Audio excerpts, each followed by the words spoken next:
भाजप अकलूज शहराध्यक्षावरती जीवघेणा हल्ला करण्यात आलेला आहे। महादेव कावळेंच्या अंगावरती गाडी घालून जीवे मारण्याचा प्रयत्न करण्यात आलाय।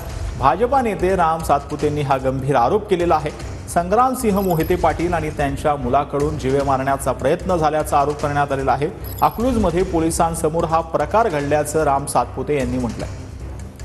राम सातपुते यांनी नक्की काय ट्विट केलं ते आपण पाहतो आहोत। आता काही वेळापूर्वी अकलूजमध्ये संग्रामसिंह मोहिते पाटील आणि त्यांचा मुलगा सयाजी मोहिते यांनी भाजपा अकलूज शहराध्यक्ष महादेव कावळे यांच्या अंगावरती गाडी घालून जीवे मारण्याचा प्रयत्न केला असा आरोप राम सातपुते यांनी लावलेला आहे।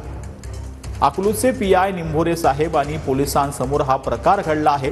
गुंडांची टोळी आणून हा सगळा प्रकार पोलिसांसमोर झाला असं देखील राम सातपुते यांनी म्हटलंय। आता काही वेळापूर्वी अकलूजमध्ये संग्रामसिंह मोहिते पाटील आणि त्यांचा मुलगा सयाजी मोहिते यांनी भाजपा अकलूज शहराध्यक्षांच्या अंगावर गाडी घातल्याचा आरोप जो आहे तो राम सातपुते यांनी केलेला आहे।